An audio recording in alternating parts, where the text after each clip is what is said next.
আসসালামু আলাইকুম, কেমন আছেন সবাই? আশা করছি আল্লাহর রহমতে সবাই ভালো আছেন।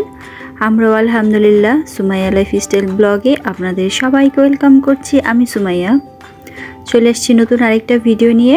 আশা করছি আপনাদের ভালো লাগবে। আর যদি ভালো লেগে থাকে তাহলে প্লিজ একটি লাইক দিয়ে দিবেন আর সাবস্ক্রাইব করে আমার পাশেই থাকবেন। অল অপশনটি ক্লিক করে দিবেন যাতে করে আমি ভিডিও ছাড়ার সাথে সাথে আপনাদের কাছে নোটিফিকেশন পৌঁছে যায় আর আপনারা সেটা দেখে নিতে পারেন। তো সন্ধ্যাবেলা থেকে আমি আমার ভিডিওটা শুরু করেছি। আর এটা হচ্ছে বাবার বাড়ি থেকে যেদিন এসেছিলাম তার পরের দিনের ভিডিও। আর সেদিনের সন্ধ্যাবেলা আর তার পরের দিনের ভিডিও, 2 দিনের একসাথে আমি হচ্ছে ছোট্ট একটা ভিডিও দিয়েছি।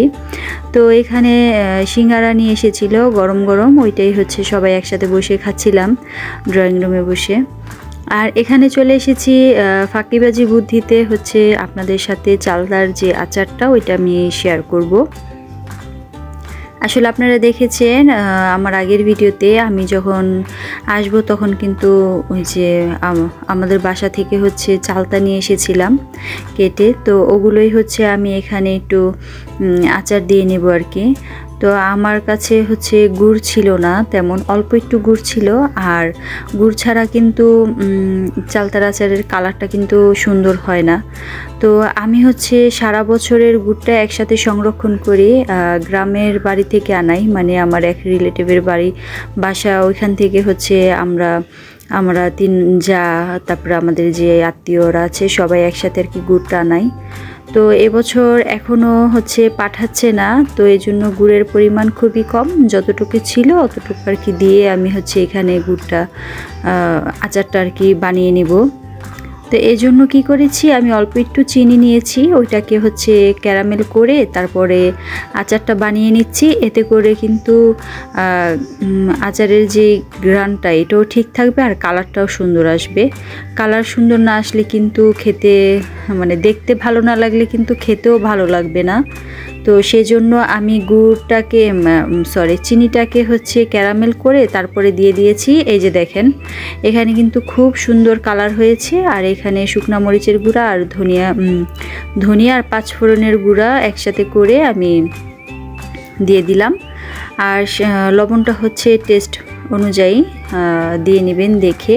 তো এই যে দেখেন শর্টকাটে একদম ফাঁকিবাজি বুদ্ধিতে আমার আচারটা কিন্তু হয়ে যাচ্ছে। এখানে নেড়েচেড়ে আমি সুন্দর মতো বানিয়ে নিচ্ছি।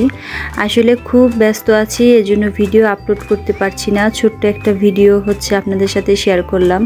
আমার ছোট বেবিটার হচ্ছে জ্বর এসেছে, সবাই দোয়া করবেন আমার বেবিটার জন্য, ও যাতে তাড়াতাড়ি সুস্থ হয়ে যায়। আর আমারও একটু ঠান্ডা লেগেছে, তো এই জন্য একটু ব্যস্ত আছি। অনেক আপুদের ভিডিও দেখলেও কমেন্ট করতে পারছি না। আসলে ছোট বেবি যদি অসুস্থ থাকে তাহলে কিন্তু বুঝে নেই যে মায়েদের কি টাইপের পেরেশানি যায় আর কি। তো এখানে আমার আচারটা কিন্তু সুন্দর মতো হয়ে গেছে। আর এটা ছিল তার পরের দিনের।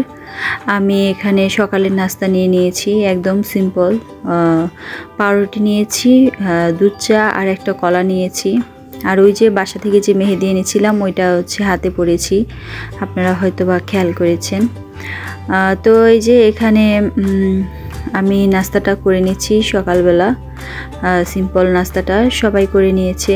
আর নর্মালি আমি নাস্তাটা সবাইকে খাইয়ে তারপরে দুপুরের রান্নার একটু প্রিপারেশন নিয়ে তারপরে রিল্যাক্স করে আর কি নাস্তাটা খেয়ে থাকি।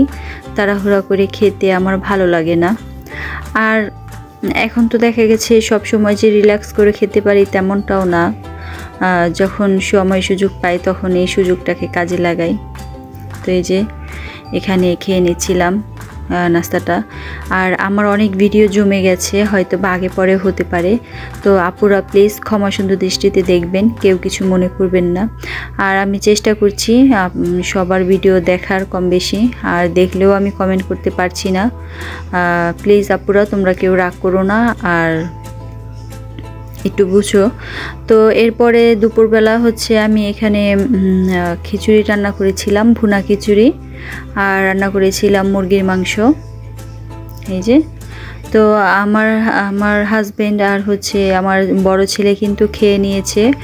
আমি হচ্ছে আর একটু কাজ শেষ করে তারপরে একা একাই খাচ্ছিলাম এখানে। তো এই যে খাবারটা খেয়ে নিচ্ছিলাম।